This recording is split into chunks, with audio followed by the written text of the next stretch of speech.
తప్పుడు వార్తలపై యాక్షన్, ప్రభుత్వంపై కావాలని దుష్ప్రచారం చేస్తే కేసులు, సోషల్ మీడియాపై సీఎం సీరియస్, ఆధారాలు లేకుంటే చట్టపరమైన చర్యలు. ఇప్పటికే నిఘా వర్గాల నుంచి ప్రభుత్వానికి రిపోర్టులు, న్యాయ నిపుణులతో లోతుగా రేవంత్ చర్చలు, అన్ని శాఖలకు అధికారికంగా ఆదేశాలు, త్వరలో ఓ యూట్యూబ్ ఛానల్కు నోటీస్ అంటూ కూడా చూస్తా ఉన్నాం. సోషల్ మీడియాలో ప్రభుత్వంపై కావాలని దుష్ప్రచారం చేస్తే కఠినంగా వ్యవహరించేందుకు ప్రభుత్వం సిద్ధమైంది. రాష్ట్రంలో కాంగ్రెస్ అధికారంలోకి వచ్చాక విపక్ష లీడర్లు, వారికి సపోర్టుగా పనిచేస్తున్న వ్యక్తులు సోషల్ మీడియా వేదికగా తప్పుడు వార్తలను ప్రచారం చేస్తున్న విషయాన్ని సీఎం గుర్తించినట్లు తెలుస్తోంది. అలాంటి వాటిపై కేసులు నమోదు చేయాలని సీఎం ఆదేశించినట్టు అధికార వర్గాల్లో చర్చ జరుగుతున్నది. ఇటీవల యూట్యూబ్ ఛానల్ ప్రసారం చేసిన కథనంపై విద్యాశాఖ సీరియస్గా ఉన్నది. త్వరలో ఆ ఛానల్ నిర్వాహకులపై కేసు పెట్టేందుకు రెడీ అవుతున్నట్టు సమాచారం. ఏ ఛానల్ అయి ఉంటుంది? నాకు తెలిసి ఏదో బీఆర్ఎస్కి బాగా దగ్గరగా ఉన్నటువంటి ఛానల్ ఏవో ఉండే, అది ఏందనేది చెప్తాను, నేను తొందరలోనే చెప్తా. సో ప్రభుత్వానికి నిఘా వర్గాల రిపోర్ట్. ఈ మధ్య ప్రభుత్వం తీసుకున్న నిర్ణయాలు, వివిధ శాఖల్లో జరుగుతున్న కార్యక్రమాలపై విపక్షాలు సోషల్ మీడియా వేదికగా తప్పుడు ప్రచారం చేస్తున్నట్టు నిఘా వర్గాల ప్రభుత్వానికి ఓ రిపోర్ట్ అందించినట్టు సమాచారం. ఎలాంటి ఆధారాలు లేకుండా కేవలం పని కట్టుకుని ప్రభుత్వంపై దుష్ప్రచారం చేస్తున్నట్టు ఆ రిపోర్ట్లో పేర్కొన్నట్టు సమాచారం. అయితే తప్పుడు ప్రచారాన్ని కట్టడి చేసేందుకు ఎలాంటి చర్యలు తీసుకోవాలనే అంశంపై సీఎం ఆరా తీస్తున్నట్టు అధికారులు పేర్కొన్నారు. ఇందుకోసం త్వరలో న్యాయ నిపుణుల సలహాలు తీసుకున్న తర్వాత ఓ నిర్ణయానికి వచ్చే అవకాశం ఉందని సీఎంఓకు చెందిన ఓ అధికారి వెల్లడించారు.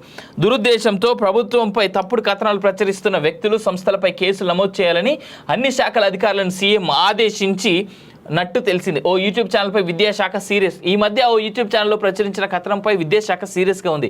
త్వరలో ఆ ఛానల్ నిర్వాహకులపై కేసు పెట్టేందుకు రెడీ అవుతున్నట్టు తెలుస్తుంది.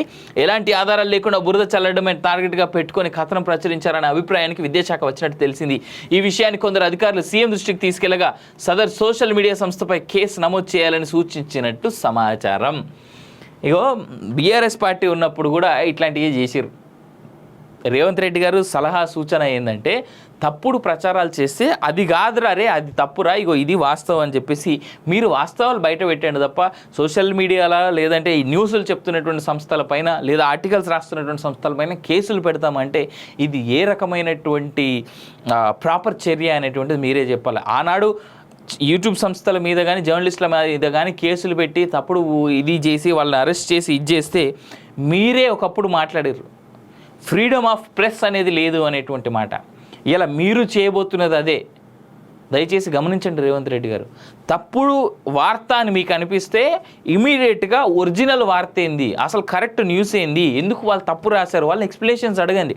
కేసులు పెట్టి లోపలిస్తామంటే ఏంటంటే నాకు అర్థం కాదు. ఇప్పుడు ఓ మాట అండి రేవంత్ రెడ్డి గారు, మీరు గంత పెద్ద కేసు ఒక ఎమ్మెల్సీని కొనడానికి పోయి అరెస్ట్ అయిన కేసులనే మీకు బెయిల్ వచ్చింది సంవత్సరానికో 2 సంవత్సరాలకు 6 నెలలకు 3 నెలలకు 10 రోజులకు వచ్చి బెయిల్ మీద వచ్చినటువంటి మీరే సీఎం అయ్యారు. ఇలా మీరు కేసులు పెడతారు, వారం రోజులు, నెల రోజులు, సంవత్సరం లోపలికి తర్వాత మళ్ళీ బయటకు వచ్చిన తర్వాత వాళ్ళు ఇట్లనే మాట్లాడతారు కదా మళ్ళీ. లేదా వాళ్ళు 2 రోజులు మీకు సపోర్ట్ చేయగానే మీ కాంగ్రెస్ పార్టీ వాళ్ళందరూ పోయి మళ్ళీ వాళ్ళకి సపోర్ట్ చేస్తారు. ఇట్లా చూస్తాం చెప్పండి దాన్ని. అధికారంలో ఉన్నప్పుడు కొన్ని సంస్థలు కొందరికి తొత్తులుగా మారుతాయి. Unfortunate that Kaloji TV is never been in support to any of the governments.